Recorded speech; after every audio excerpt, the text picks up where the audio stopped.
요한복음 12장 1절부터 8절 말씀입니다. 한 목소리를 읽으십시다. 시작. 유월절 엿새 전에 예수께서 베다니에 이르시니 이곳은 예수께서 죽은 자 가운데서 살리신 나사로가 있는 곳이라. 거기서 예수를 위하여 잔치할세 마르다는 일을 하고 나사로는 예수와 함께 앉은 자 중에 있더라. 마리아는 지극히 비싼 향유 곧 순전한 나드 한 근을 가져다가 예수의 발에 붓고 자기 머리털로 그의 발을 닦으니 향유 냄새가 집에 가득하더라. 제자 중 하나로서 예수를 잡아줄 가룟 유다가 말하되 이 향유를 어찌하여 300데나리온에 팔아 가난한 자들에게 주지 아니하였느냐 하니 이렇게 말함은 가난한 자들을 생각함이 아니요 그는 도둑이라 돈깨를 맞고 거기에 넣는 것을 훔쳐 가밀어라. 예수께서 이르시되 그를 가만두어 나의 장례할 날 위하여 그것을 간직하게 하라. 가난한 자들은 항상 너희와 함께 있거니와 나는 항상 있지 아니하리라 하시니라. 아멘. 우리가 지금 성전이 성전되게 하라 이 말씀을 통해서 여러 가지 사건을 보고 있는데 그 중에 향유 옥합을 드린 이 마리아의 이야기를 지금 우리가 살펴봅니다. 지난주에 우리가 보았던 것처럼 여기 1절에서 말씀하고 있는 6월절 몇 세 전? 6월절 엿새 전에 6월절 엿새 전에 예수께서 베다니에 이르시니 이렇게 얘기해요. 굉장히 중요한 개념이라고 그랬죠. 엿새 전이라고 하는 거 6월절이라고 하는 개념은 어린 양의 피, 문설주에 어린 양의 피를 발라서 구원을 얻게 되는 사건, 출애굽의 그 사건을 얘기하는 거예요. 그래서 6월절의 기원이 거기로부터 나온 거예요. 그 어린 양의 피를 바른 집은 죽음의 사자가 지나가고 바르지 않은 집은 그 죽음의 사자가 들어와서 다 죽이죠. 장자를 죽이죠. 그건 6월절이라고 하는 것이 그것을 근원으로 해서 지금까지 오게 되는 거죠. 그런데 거기에 발랐던 피가 무슨 피다? 어린 양의 피. 자, 예수님을 이 땅에 예수님이 오셨을 때 세례 요한이 예수님보다 먼저 6개월 먼저 오셨는데 이분이 예수님이 저기서 걸어오시는 모습을 보면서 예수님이 이제 공생애를 살기 위해서 하나님의 일을 하기 위해서 걸어오는 모습을 보면서 제자들에게 이렇게 말합니다. 보라, 세상 죄를 지고 가는 하나님의 어린 양이로다. 그러니까 예수님은 양이셔야 되는 거예요. 희생양이 되셔야 되는 거예요. 온 인류를 위해서 그분이 돌아가심으로 그분의 피가 문설주에 영혼의 문설주에 발라짐으로 끝나게 돼 있어요. 구원은. 그러니까 여기 지금 6월절 엿새 전이라고 하는 것은 예수님의 공생애를 3년 사셨는데 이전에 이 절기는 1년에 한 번씩 돌아오잖아요. 첫 번째 절기, 두 번째 절기 그냥 지나갔어요. 이런 거 있을 때 초막절에 예수님을 죽이려고 하지를 않나 뭐 여러 가지 상황들이 일어나잖아요. 근데 그거는 예수님의 때가 아니에요. 반드시 6월절이어야 돼요. 근데 지금 6월절 마지막 3년이 되어서 마지막 6월절 몇 세 전? 6일 전이라고 기록하고 있어요. 왜 이것이 중요할까요? 예수님께서 헤롯이 성전을 짓는데 48년이 걸렸습니다. 그랬는데 예수님이 사람들에게 나는 성전을 3일 만에 지을 수 있다. 이 얘기를 들은 사람들이 너 미쳤구나 이렇게 얘기하잖아요. 예수님이 이 말씀을 하신 건 뭐죠? 진짜 성전을 세우겠다는 거예요. 자신의 몸을 통해서 자신이 죽고 부활함으로 그것을 통해서 이 땅의 교회를 새로운 성전을 세우시겠다라고 하는 얘기예요. 굉장히 중요한 개념입니다. 그러니까 6일 뒤면 새로운 성전이 세워지는 거예요. 6일 뒤면 이 땅에 성막도 아니고 헤롯 성전도 아니고 정말 영원히 함께할 그 성전을 세우시겠다라고 하는 메시지예요. 그런 상황 속에서 지금 여기 마리아, 마르다, 나사로 이런 사람들이 여기 함께하면서 예수님을 위해서 잔치를 해요. 그래서 이 사건은 그냥 기적, 그리고 또 뭐 어떤 아이고 어떻게 이걸 드렸지? 마리아는 어떻게 드렸지? 이런 차원에서 볼 수 있는 본문이 아닙니다. 어떻게 성전을 세울 것인가? 6일 뒤에 성전을 어떻게 세울 것인가? 이걸 보여주는 거예요. 그 첫 번째로 어떤 사람? 성전을 세우는데 어떤 사람이 있다? 성전의 터가 되어주는 사람이 있다. 울타리가 되어주는, 성전의 터가 되어주는 사람이 있다. 두 번째는 성전의 일꾼이 되는, 희생하는 사람이 있다. 세 번째는 성전의 도구가 되는 사람이 있다. 꽃이 되는 사람이 있다. 그런데 정말 없어야 될 존재, 성전의 걸림돌이 되는 존재도 있다. 3대 1이에요. 그러니까 3대 1이야. 4명 중에 20%, 25%. 25%는 가룟 유다와 같을 수 있다. 75%는 죽는 거죠. 자, 그 중에서 우리는 2개를 보았고요. 오늘 2 대상을 오늘 살펴볼 겁니다. 여러분, 이 집은 누구 집이라고 그랬죠? 시몬의 집입니다. 나사로가 있는 곳이라고 말했지 나사로의 집이라고 말하지 않아요. 다른 복음서에는 이 비슷한 유사한 사건이 나와 있는데 그 사건의 시몬의 집이라고 명확하게, 무슨 환자? 나병 환자, 문둥병 환자인 나병 환자의 집이라고 말합니다. 그래서 성경학자들은 이 나병 환자인 시몬이 마르다의 남편일 것이다. 충분히 설득력이 있습니다. 나병에 걸렸는데 예수님께 치유함을 받았어요. 우리는 성경에서 나병을 고치는 사건들이 있잖아요. 치유함을 받았어요. 어떨까요? 이건 새로운 얻은 생명이잖아요. 또 오늘 우리가 12장 보는데 11장에는 무슨 사건이 있었어요? 죽은 지 나흘이나 되었던 나사로가 살아나는 사건. 그 집이에요. 그 집안이에요. 그 집안. 그러니 이게 하나님의 은혜가, 이게 따라합시다. 죄가 많은 곳에 하나님의 은혜가 더욱 크다. 여러분, 이렇게 얘기하면 뭐라고 했냐면, 그러면 죄 지면 하나님의 은혜가 더 큰 거네? 그 죄가 아니에요, 이 죄는요. 도저히 가능성이 없다라고 하는 내 존재, 정체성을 깨달을 때 그때 임하는 은혜를 얘기하는 거예요. 죄가 많은 곳에 하나님의 은혜가 임한다라고 하는 것은 내가 나를 살펴보니 나 같은 것이 어떻게 하나님을 만날 수 있단 말이야. 나 같은 것이 어떻게 예수 그리스도를 통해서 구원을 받을 수 있단 말이야. 이렇게 형편없는 존재를 자신의 죄성을 깊이 들여다볼수록 은혜가 더 임하게 된다는 얘기예요. 다시 말하면 나병에 걸려서, 문둥병에 걸려서 고치지 못하는 병이 치유함 받았고 죽은 지 나흘이나 되어서 이미 끝난 그 냄새나는 그 나사로가 다시 살아나는 사건을 통해서 도저히 가능성이 없는 그 상황 속에서 하나님의 은혜가 임했다라고 하는 거예요. 여러분, 하나님의 은혜가 임하는 곳은 어딘 줄 알아요? 내가 누구인지를 알 때. 여러분, 괜찮은 존재예요? 다른 사람하고 비교하잖아. 나는 쟤보다 신앙생활 좀 더 잘한다고. 나는 뭣도 하고. 또 이런 때 또 이제 건축하잖아. 이렇게 성전 건축하는데, 나는 그래도 말이야, 나는. 여기는 은혜가 없습니다. 내가 누구인지를 알 때 그때 하나님의 은혜가 임하는 거예요. 그래서 시몬은 터를 마련해줘요. 탁 잔치 터를. 마르다는 열심히 일을 희생하고 헌신해서 잔치가 잘 이루어질 수 있도록. 나는 이 본문을 보면서 군대인드 11 FC가 생각이 났어. 남편들은, 아빠들은 가족의 전체적인 터를 쫙 마련해주는. 거기에서 아이들도 아내도 그 터가 되어주는, 남편의 역할은 터가 되어주는 거예요. 터가 되어주는 거예요. 그 존재만으로 든든한 역할을 해주셔야 돼요. 형제님들,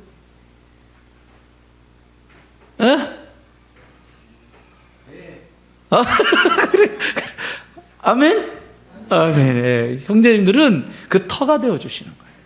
시시콜콜 감나라 대추 나와라 그런 거 하지 말고 그냥 그냥 특별하게 밖으로 나가지 않으면 그냥 냅둬요, 그냥. 그리고 나중에 진짜 뭔가 할 때 그때 한번 매 한번 딱 들어가지고 따끔하고, 아내도 그런 때 한번 잡는 거야, 아내도. 맨날 시시콜콜 잡지 말고. 툭하면 잡고 그러면 아내들이 잡는다고 요새는? 형제들이 눈빛이 그래요, 지금. 목사님 그런 말씀 하지 마세요. 요즘은 아내들이 셉니다. 아니에요. 터가 되어줘. 아내는요, 마리아처럼 열심히 가정을 가꾸는 거죠. 희생하고. 자녀는요, 마리아처럼 꽃이 되는 거예요. 가정의 꽃이 되면 되는 거예요. 멋있잖아요? 나는 굿랜드 11FC가 이렇게 멋있는 줄 몰랐어. 이야, 물론 내 머리에서 나온 건 아니지만 성령께서 지혜 주셔가지고 주신 거지만, 이거는 계속해서 주님 오시는 날까지 계속해서. 그러면 여러분, 가정은요 튼튼합니다. 그리고 교회 튼튼하지 말라고 해도 교회는 든든히 세워져 갑니다. 꼭 집에서 문제 있으면 교회 와가지고 쌈박질하고 말이지. 그래 교회 시끄럽게 만들고 분란 일으키고 이러는 거거든요. 제가 25년 목회하면서 수도 없이 많이 봤어요. 꼭 교회 와가지고, 집에서는 찍소리도 못해. 근데 집에 교회 와가지고는 큰 소리 낸다니까. 폼 딱 잡고 막 그러고. 안 돼, 그렇게. 네, 오늘 성전이 세워져 가는데, 6일 뒤에 성전이 세워져 가는데 불편한 사람이 있습니다. 이분부터 먼저 다루고 그 다음에 또 다룰게요. 자, 가룟 유다입니다. 이 사람은 12지파를 선택했던, 구약에서 선택했던 것처럼 하나님께서 하나님의 나라 다윗의 왕국을 세워가기 위해서 12지파를 선택하죠. 그죠? 그런데 신약에서는 예수님께서 하나님의 나라를 이루어가기 위해서, 하나님의 왕국을, 킹덤 오브 갓, 하나님의 나라를 이루어가기 위해서 12명의 제자를 세워요. 그 중에 한 사람입니다. 자, 이 영광스러운 특권을 지금 갖게 된 사람입니다. 선택받은 것이 은혜 아닙니까? 그 수없이 많은 사람들이 따라다니죠. 제자 그룹에 70명의 제자 그룹도 있고 120명의 제자 그룹도 있고 막 있어요. 있는데 그 중에서 예수님께서 특별히 총애하는 12명을 선택한다고, 구약을 완성하시기 위해서. 그 중에 한 사람이 가룟 유다예요. 여러분, 이 유다라고 하는 이 사람이 제자로 선택했을 때는, 받았을 때까지만 해도 주변의 사람들은 유다라는 이름을 많이 썼어요, 안 썼어요? 지파도 유다 지파가 있잖아요. 그죠? 썼어요. 그런데 이 가룟 유다가 예수님을 팔고 난 다음에는 유다라고 하는 이름을 사람들이 지었을까요, 안 지었을까요? 왜요? 한번 들어볼래요? 성경이 유다를 어떻게 소개하고 있는지 한번 들어보십시오. 이렇게 소개를 받으면, 이렇게 평가를 받으면 큰일 나. 마태복음 10장 4절, 예수를 판 자. 마태복음 26장 24절, 나지 않았으면 좋았을 자. 요한복음 6장 70절, 마귀. 요한복음 13장 10절에서 11절, 깨끗하지 않은 자. 요한복음 17장 12절, 멸망의 자식. 여러분 기분 좋으세요? 이런 단어를 들으면서 지금 불편하죠? 이게 가룟 유다에 대한 평가입니다. 성경이 말하는 가룟 유다의 평가. 그러면 여러분, 저도 여기 담임 목사로서, 좋은 단계의 담임 목사로서, 정윤구 목사로 여기 지금 제가 여기 사역을 해요. 하다가 하나님이 하나님의 방법에 의해서 저를 어느 곳으론가 만약에 저를 뚝 떠가지고 옮기셨어요. 그럼 이 자리 비었죠. 비고 난 다음에, 자리를 빈 다음에 여러분들이 저를 어떻게 평가하냐? 여러분들이, 그 목사님 진짜 잘 갔다. 여러분들도 거기 앉아 계시다가 그 자리가 비었어요. 비고 난 다음에 사람들이, 예수님의 제자도 세 그룹이 있어요. 예수님 가장 곁에서 가장 마지막까지 충성을 다했던 제자 그룹. 두 번째 제자 그룹은 여기 나와 있는 이 가룟 유다와 같이 아예 예수님 반대편에 있는 자, 그리고 중간에 있는 자. 신앙생활도 똑같아요. 중심에 들어갈 거냐, 아웃사이드에 있거냐, 그것도 아니고 이것도 아닐 거냐, 이래요. 그런데 여러분, 이렇게 앉아 계시다가 내가 어느 날 이제 어딘가로 이사를 갔든지 갔는데 여기 전 멤버가, 식구들이 갔는지 안 갔는지 인식이 안 되는 사람이 있었겠지. 비극적인 일이에요, 이거. 나의 존재감이 있었다 없었다? 하나님의 나라를 이루어가는 그 교회 공동체 속에서 나의 존재감은 없었다. 근데 이거보다 더 비극적인 게 있어요. 그 사람이 그 자리를 떠났다? 어디론가 이사를 갔는데 이가 하나 빠진 것 같다. 알튼이 빠진 것 같다. 이 사람 잘 살았어요, 못 살았어요? 이게 이 그룹이야. 사랑하는 여러분, 가정에서도 똑같습니다. 여러분이 엄마로 아빠로 가정에서 살아가시다가 언젠가 하나님이 부르셨을 때 나를 통해서 이 땅에 태어난 자녀들이 정말 그들의 평생 잊지 못할 나를 사랑하고 나를 아껴주고 나를 위해서 눈물을 흘리며 기도해 주시는 그 엄마 아빠의 그 모습으로 기억이 되어서 자녀들의 영적 정신적인 지주로 끝까지 영혼까지 남아있을 것인가, 아니면 잠시 슬퍼하다가 사라질 존재인가, 아니면 이제 끝났다 이런 존재인가. 내가 선택하는 거야. 누가 선택하는 게 아니고 내가 오늘 지금 여기를 어떻게 살아갈 것인가가 내 미래를 결정하게 되어 있습니다. 지금 가룟 유다는 이런 평가를 성경이 하고 있습니다. 단 한마디도 유다에 대해서 좋은 평가가 아무것도 없습니다. 그런데 그는 지금 마리아가 향유옥합 그 향유를 드리는 것을 보고 핀잔을 하기 시작합니다. 왜 쓸데없는 짓 하냐고. 자, 여러분, 가룟 유다가 예수님과 많이 있었을까요? 마리아가 많이 있었을까요? 같이. 당연히 가룟 유다가 많이 있었겠죠. 동고동락했어요. 예? 3년 동안 같이 먹고 마시고 자고 직접 저자 직강, 성경 공부 직강으로 가르쳐 주셨어요. 그런데 결과가 왜 이러죠? 조금 이따 보겠습니다. 왜 그런지. 직접 예수님의 눈빛을 보았고 예수님의 숨소리를 들었고 예수님이 행하시는 그 기적과 이적, 수없이 많은 오병이의 기적도 보고 병자를 고치는 이 모든 것을 보았던 제자입니다. 그런데 오늘 하는 태도를 보면 아까워해요. 이게 문제예요. 자, 오늘 이 잔치의 목적이 뭐예요? 2절 한번 읽어보세요. 2절 시작. 거기서 예수를, 됐습니다. 거기까지 읽으세요. 누구를 위하여? 뭐 할세? 이게 누구를 위한 잔치래요? 그럼 누구에게 집중돼야 되죠? 맞아요? 근데 왜 이러죠? 왜 이런 거죠? 예수님을 위하여 잔치를 베풀었으면 모든 존재는 예수님께 초점을 맞춰야 돼요. 우리 성전을 세우는 것도 마찬가지입니다. 이게 인간의 욕심이면 망해야 돼요. 없어져야 돼요. 그러나 하나님 나라를 위한 것이면, 하나님을 위한 것이면, 그것을 위해서 잔치를 베풀한 것이면 거기에 집중이 돼야 되는 거예요. 다른 것 다 필요 없어요. 지금 이 잔치는 예수님을 위한 것입니다. 예수님만을 위해서 시몬이 자리를 폈고 예수님만을 위해서 마리다는 열심히 일하고 예수님의 잔치를 위해서 마리아는 향유를 준비했다고요.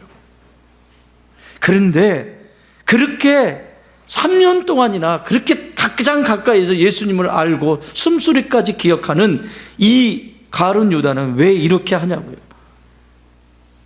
그리고 심지어 이렇게 말합니다. 3절 시작. 마리아는 지극히 비싼 향유 곧 순전한 나도 한 그릇 가져다가 예수의 발을 붓고 자기 머리털로 그의 발을 닦으니 향유 냄새가 집에 가득하다. 이게 생각을 해보세요. 이런 것을 대비적으로 성경의 요한 사도는 대비적으로 이걸 말씀하고 있는데, 자, 여기 어디를 읽어보시냐면 6절 한번 읽어보세요. 5절 읽어보세요. 5절 시작. 이 향유를 어찌하여 300데나리온에 팔아 가난한 자들에게 주지 아니하였느냐 하니. 여러분, 한 사람은 지금 다 부어버렸어요. 근데 한 사람은 이걸 지금 대조적으로 보여주고 있는 거예요. 더 나아가서 6절 읽어보십시오. 6절 시작. 이렇게 말하면 가난한 자들을 생각함이 아니요 그는 도둑이라 돈깨를 맞고 거기 넣는 것을 훔쳐가미려라. 가난한 자라고 입술로는 말하지만 사실은 이 사람은 가난한 사람에게 관심이 없어요. 여러분, 교회 속에도 똑같습니다. 무슨 일 하면 이거 교회가 뭘 어떻게 해야지, 뭐 어디를 돕고 해야지, 그런 짓 한다고 그런 사람 진짜 도울까요? 안 해요. 그런 사람들은요. 진짜 구제하고 헌신하고 봉사하지 않습니다. 않는 사람들이 이렇게 얘기합니다. 진짜 하는 사람들은 말하지 않습니다. 소리 없이 합니다. 조용합니다.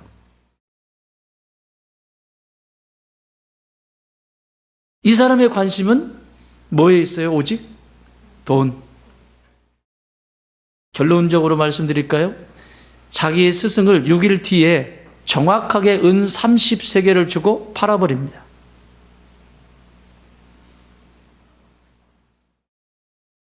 성전이 지어져 가는데 걸림돌이 되고 어려움이 되는 모습을 보게 되죠.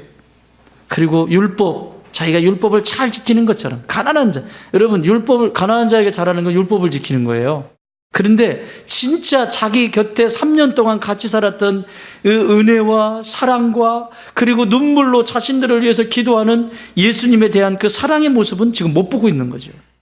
무슨 얘기냐면 아무리 교회를 10년, 20년, 80년을 다녀도 하나님의 은혜와 사랑을 알지 못하면 그것은 오히려 적이 된다라고 하는 얘기예요. 제일 무서운 이단이 누구라고? 네? 밖에 있어요? 안에 있어요? 교회 안에 있어요. 하나님의 일을 하지 못하도록 가장 이단의 역할을 감당하는 게 교회 안에 있어요. 이단? 밖에 있는 게 아니에요. 그건 눈에 보이니까 이미 딱 됐으니까 경계만 하면 돼요. 그러나 이건 보이지 않아요. 하나님의 은혜 없이, 하나님의 사랑 없이 율법을 들이대며 가난한 자에게 돕는 게 율법의 핵심이잖아요. 고아 과부를 누가 그거 하지 말래요? 안 한대요? 근데 이 잔치는 누구를 위한 잔치예요? 예수님을 위한 잔치를 베풀었으면 예수님께 초점이 맞춰져야지. 곁나갔어요. 이 장면을요, 다른 복음서에서는 이 허비하는 장면에 대해서 이렇게 말해요. 마태복음 28장 6절. 제자들이 보고 분개하여 이르되 무슨 의도로 이것을 허비하느냐. 누구들이? 제자들이. 제자들도 가룟 유다와 비슷한 마음을 가졌다는 거죠. 나는 이게 더 슬퍼요, 지금. 제자들도 예수님 가룟 유다와 비슷한 마음을 가졌다라고 하는 게 더 슬프다. 마가복음 14장 4절에서는 어떤 사람들이 화를 내어 서로 말하되 어찌하여 이 향유를 허비하느냐. 여기는 또 어떤 사람이래요. 더 확장됐어요. 왜 요한 사도는 지금 이 사건에 대해서 정확하게 이 사람은 가룟 유다라고 명확하게 말을 하고 다른 복음서에서는 이름을 거론하지 않았어요. 그런데 이 사람은 가룟 유다였다. 왜 이걸 거론할까요? 이 부정적인 근원이 어디로부터 나왔다? 어떤 사람에게도 가고 제자들에게도 흘러갔던 그 부정적인 기운이 어디로 갔다? 누구를 통해서? 가룟 유다를 통해서 갔다. 이걸 얘기하고 싶은 거예요, 요한 사도는. 사랑하는 여러분, 어떤 사람은 같이 있으면 힘이 납니다. 힘이 나고 있어도 더 있고 싶고. 근데 어떤 사람은 단 1초만 있어도 힘들어요. 왜요? 이러니까. 다 자기 생각만 하고 있으니까. 남의 생각을 자기 안에 들여놓으려고 하지를 않아요. 자기 생각으로만 꽉 자리 잡고 있어요. 거기에 자녀들의 생각을 들여놓으려고도 하지 않고, 아내, 배우자, 남편, 누구의 생각도 들여놓으려고 하지 않고, 그래서 힘들어져요. 제자들을 보고 분개하여 어떤 사람의 화를 내요. 허비하느냐. 이런 것들을 막 강조하잖아요. 그런데 이 요한 사도가 말했던 건 이건 불편하다는 거죠. 이 불편한 내용의 시발점이 선동한 주범이 누구냐? 가룟 유다라는 거예요. 가룟 유다는 가난한 자들을 살피지 않으면서도 이런 주장을 하는 거죠. 300데나리온. 다른 곳에는 300데나리온보다 더 그 이상 주어서 팔아서 했을 것이다. 이렇게 얘기하잖아요. 가장 가까이에 있으면서도 그 사랑을 입었으면서도 기적을 체험하고 직접 수확하였음에도 불구하고 그는 여전히 자기 식대로 성전의 근심이 되는, 걸림돌이 되는 모습을 보게 됩니다. 여기서 더 가룟 유다의 마음을 더 이 어둠에게 빼앗겨 버린 게 뭐냐면, 이 뒤에 이제 얘기하겠습니다만은 마리아의 집은 잘 살았어요. 왜 잘 사는 걸 알 수 있냐면, 여기 지금 이 향유는요 굉장히 비싼 향유입니다. 일반적으로 여인들이 결혼을 할 때 이걸 가지고 가거든요. 그래서 첫날 밤에 결혼을 해서 첫날 밤에 이 향유를 써요. 이 향유를 내가 사랑하는 사람을 위해서 그 향유를 써요. 자기도 쓰고 남편도 쓰고. 쓰는데 보통 향수 썼겠죠. 마리아가 가지고 있는 향수는 굉장히 비싼 향수예요. 300데나리온. 여러분, 300데나리온이면 오늘날로 말하면 최고의 엘리트 남자가 일하는 남자가 최고의 엘리트가 받는 연봉이라고 생각하시면 돼요. 그럼 얼마야? 얼마나 될 것 같아? 연봉 얼마 받아요, 여러분? 받아본 적이 없어? 한 푼도 안 쓰고, 연봉을 한 푼도 안 쓰고, 안식일 빼고, 주일 빼고, 한 푼도 안 쓰고 그대로 모은 거, 그로 정도 돼야 살 수 있는 게 이 향유래요. 그러니까 가난하면 이걸 살 수가 없어요. 부자라는 걸 알 수 있어요. 그러면 자, 가룟 유다가, 우리는 상상해 볼 수 있잖아요. 향수를 부었어요. 위에 머리에 붓고, 또 떨어지는 것은 자신의 머리카락으로 예수님의 발을 닦고 있어요. 그 모습을 볼 때 가룟 유다는 가난한 자가 중요한 게 아니라 돈 가지고 지금, 응? 그 모습을 보고 싫은 거예요. 그 모습 보고 또 싫은 거예요. 마리아의 행동을 보면서 싫은 거예요. 지나치다 저건. 지가 돈이 있으면 얼마나 있어. 그 모습을 보면서 싫은 거예요. 그런데 더 싫은 건, 더 화가 나는 건, 이때 이제 아마 마귀가 들어갔을 것 같아요. 마귀가 건드리기 시작했어요. 더 화가 나는 건, 소외된 자, 가난한 자들과 함께 하셨던 예수님이, 당신의 스승이 이걸 말리지 않는다는 게 더 화가 나는 거예요. 내가 가룟유다가 됐지? 지금 빙이 됐어. 더 화가 나는 거야 이게. 아니 좀 말려야 될 거 아니야. 한 방울 불어. 됐다 마리아, 됐다. 됐어. 그 비싼 거 같은데 그거 저 아꼈다가 써라.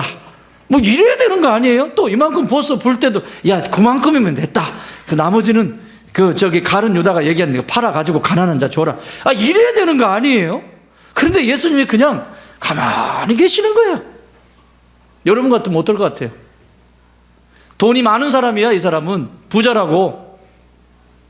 부자가 댁 하면서 뭐 하는 것 같겠어요? 자랑하는 것 같겠죠? 그 꼴 봐 못 봐? 못 보지. 지금 못 보는 거 얘기하는 거예요 지금. 못 보고 그걸 말리지 않는 예수님이 더 화가 나고 싫은 거예요. 막 짜증이 나는 거예요. 그러니까 더 우기는 거죠. 그러니까 선동하는 거지. 제자들한테도. 야, 뭐냐 이게. 야, 진짜 아니 저게 한두 푼도 아니고 내가 재정을 맡아서 그런 게 아니라, 나정무 집사님, 재정을 내가 맡아서 그런 게 아니라 내가 재정을 맡아서 그런 게 아니라 저 돈이면 우리가 지금 전도여행하고 예수님을 다니면서 일을 할 텐데, 충분히 제자들한테도 그렇게 얘기했을 거고, 또 그것이 퍼져서 사람들에게까지 같이 오염이 됐겠죠. 그래서 다른 복음서에서도 다 이렇게 얘기하는 거예요.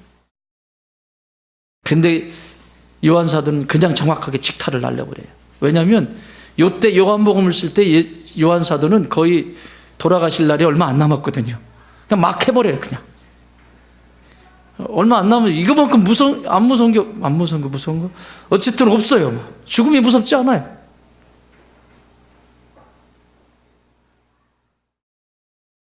사랑하는 여러분, 사랑이 없이, 은혜가 없이 시간을 보내는 것만큼 어려운 건 없습니다.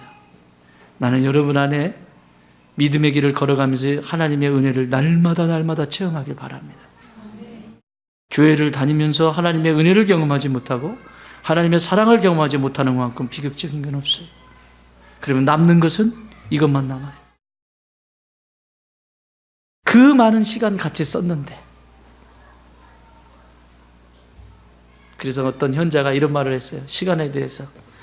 가장 현명한 시간은 위기를 슬기롭게 극복하는 시간이고, 가장 명예로운 시간은 남을 위해 봉사하는 시간이다. 가장 미련한 시간은 주어진 일도 처리하지 못하는 시간이고, 가장 떳떳한 시간은 잘못을 스스로 인정하는 시간이다. 가장 겸손한 시간은 분수에 맞게 행동하는 시간이고, 가장 낭비하는 시간은 방황하는 시간이다. 가장 자유로운 시간은 규칙적인 시간이며, 가장 억압받는 시간은 죄를 짓고 쫓기는 시간이다.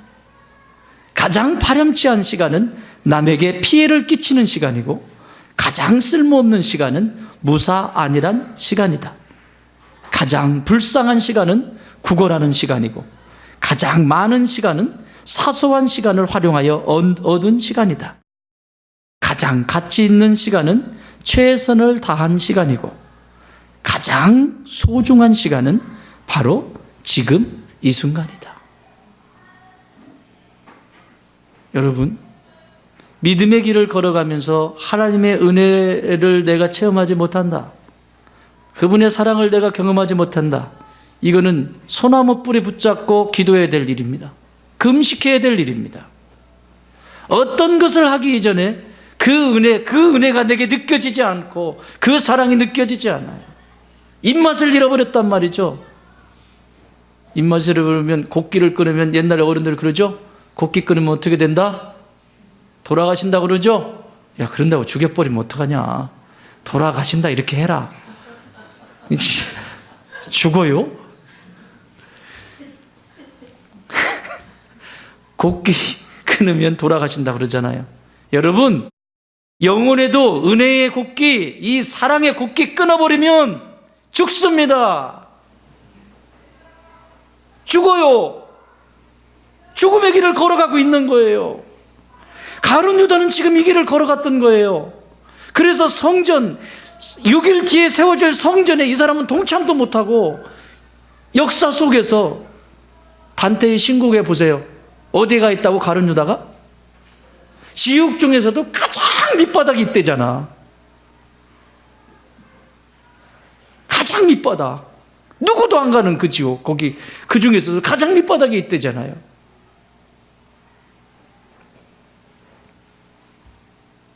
사랑하는 여러분, 인생을 살아가면서 가난한 사람은요, 언제나 시간을 보내면서 믿음의 길 걸어가면 불평으로 가득합니다. 그런데 인생 살아가면서 부자로 살아가는 사람은요, 감사가 넘쳐요. 누가 부자게요? 감사하는 사람. 작은 것 하나에도 감사. 여기 뒤로 가봐. 오늘 밥 먹고 뒤로 가봐. 뒤 가면 저걸 아내가, 여보, 제 시골에 갔을 때, 여보, 이 들국화 너무 이쁘다. 몇 뿌리 캐다가 뒤 동산에 좀 심자. 그래서 심은 거거든요. 근데 제가 막 쫙쫙 뻗어가지고 여기도 나고 저기도 나고 그랬는데, 저쪽으로 갈 때도 몇 뿌리 캐다가 옮겨서 심을 거예요. 향이 저 향 맡아본 사람? 다시 손 들어봐. 맡아본 사람? 세 사람밖에 없어? 살아있네. 저렇게 향을 자기 남 알아달라고 나 여기 있다 이러는데도 그냥 지나가면서 코나 풀고 가고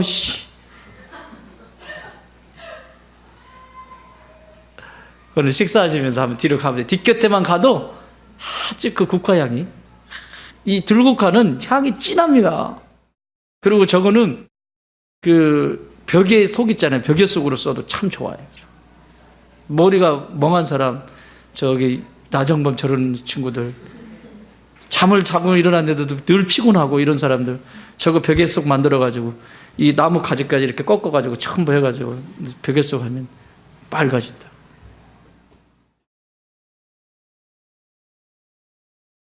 작은 것 안 해도 감사할 수 있는 사람. 나는 우리 성도들이 다 이런 분들이 되길 바라요. 지금도 충분히 그렇지만 앞으로 무슨 일이 있든지 가난한 인생 살지 마세요. 부자 인생 사세요. 가난한 인생은 늘 불평거리예요. 자, 그 다음에 성전의 도구가 됐던, 꽃이 되었던 마리아를 좀 소개하려고 합니다. 자, 12장 3절 시작. 마리아는 지극히 비싼 향유 곧 순전한 나드 한 그릇을 가져다가 예수의 발에 붓고 머리털로 그의 발을 닦으니 향유 냄새가 집에 가득하더라.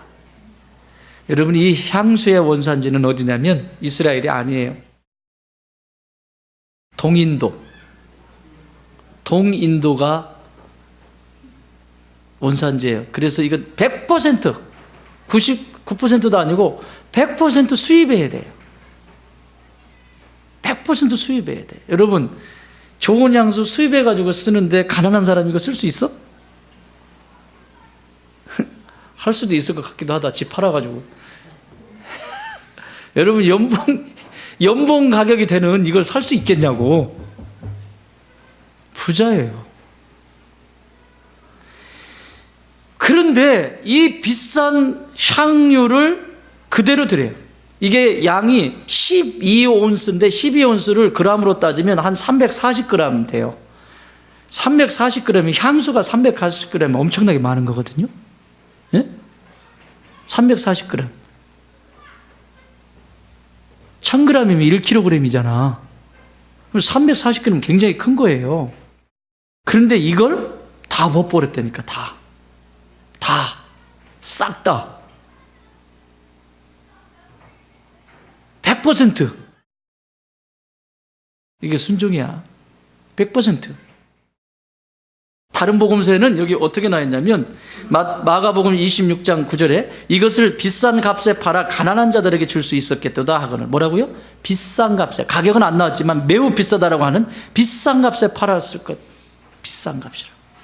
또 마가복음 14장 5절에서는 이 향유를 300데나리온 이상에 팔아. 그러니까 300데나리온 이상이 된다는 얘기예요. 이상의 값으로 팔아가지고 할 수 있다. 이 정도로 비싼 거예요. 그런데 이 말은 그만큼 얼마나 귀한 것인가를 지금 설명하고 있는 거죠. 근데 가룟 유다는 가난한 자에게 주지. 맞다니까요. 누가 굳이 하지 말래요. 근데 이 잔치가 누구 잔치냐고. 그게 중요해요. 잔치가 그게 누구 잔치냐고. 여러분, 신앙생활 하면서 그거 잃어버리면 안 돼요. 만약에 여기 있는 정용구 목사가 맛이 좀 가가지고 엉뚱한 소리 할 수도 있어요. 그런데 그걸 기도하면서 여러분이 볼 때 저건 하나님이 기뻐하시는 일이다. 그러면 그건 누구를 위한 잔치예요? 하나님을 위한 잔치면 그 잔치에 동참하시면 돼요. 내가 드릴 수 있는 게 뭘까? 동참하시면 돼요. 사람 쳐다보지 말고. 근데 지금 이렇게 되잖아요. 자, 가룟 유다 그랬어요. 그런데 결론적인 것을 먼저 말씀드리면, 여러분, 예수님이 6일 뒤에 십자가에 못 박히셨을 때 십자가 밑에 제자들이 있었어요, 없었어요? 가룟 유다 거기 있었어요, 없었어요? 마리아 있었어요, 없었어요? 마리아는 거기 있었어요. 아세요? 아무리 자기가 세상에 하나님은 중심을 보세요. 다 도망갔습니다. 6일 뒤에 십자가에 못 박히실 때 가룟 유다 제자들 다 도망갔습니다. 그러나 그 수치스러운 십자가 앞에서 마리아는 거기 있었어요.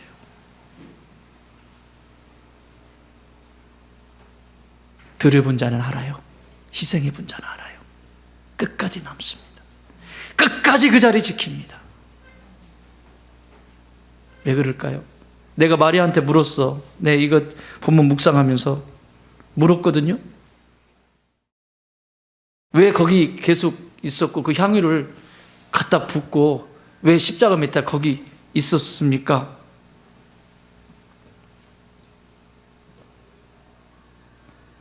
저한테 들려온 말, 사랑의 이유가 있나요? 이 향유는 여인이 이 향유를 준비하고 있는 것은 자신의 순결을 상징하는 것이고, 내가 이후에 내 사랑하는 남편을 만났을 때 프로포즈하는 거예요. 내가 가장 사랑할, 평생 나를 맡길 만한 그 사랑하는 남편을 만났을 때 그때 개봉을 하는 것이 이 향유예요.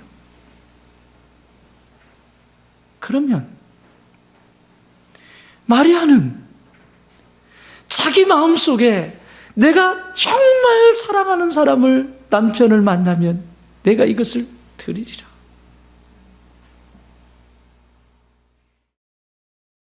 근데 오늘 만났어요. 결혼할 수 있는 사람은 아니에요. 육체적인 결혼을 할 수 있는 사람이 아니에요. 그렇지만 마리아는 자신의 평생의 전부를 드리고도 아깝지 않을 내 남편을, 내 신랑을 지금 만난 거예요. 다 버려.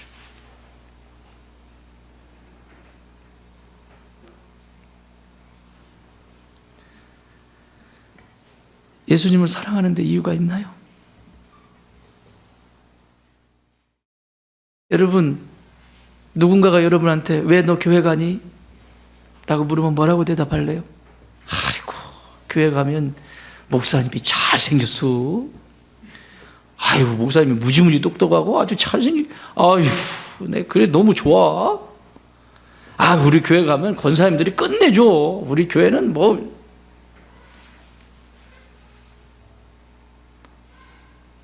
나는 마리아처럼 딱 한마디만 했으면 좋겠어. 너 왜 교회 가니? 그냥 좋아서요. 그냥 좋으면 안 돼.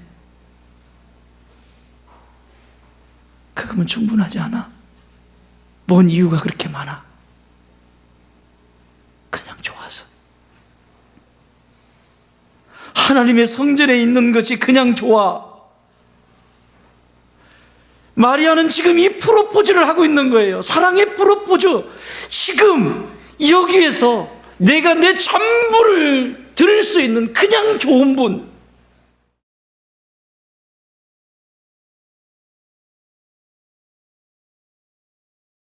이건 저에게 주는 메시지.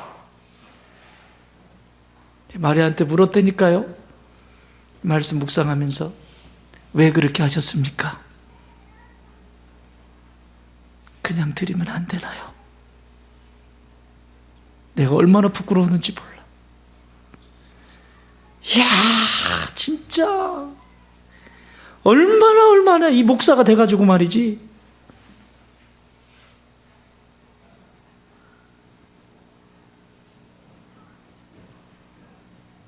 그냥 좋아합시다. 뭘 해줘서도 아니고, 교회가 뭐를 어떻게 해서도 아니고, 저렇게 해서도 아니라 그냥 성전이기 때문에, 우리 주님의 몸이기 때문에 그냥 좋아. 충분히. 더 이상 설명이 필요 없어. 충분히 사랑의 프로포즈입니다.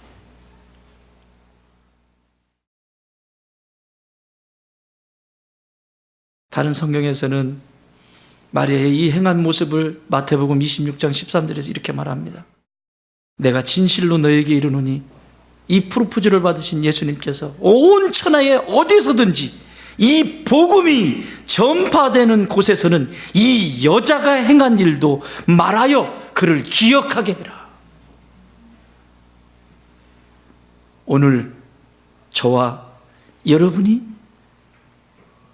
우리 주님 앞에 하는 모든 반응 하나하나는 하나님의 나라에 기억된다라고 하는 사실을 기억하십시오. 내 생각 속에는 주님이 주신 그 놀라운 진리가 가득하게 되기를 원하고,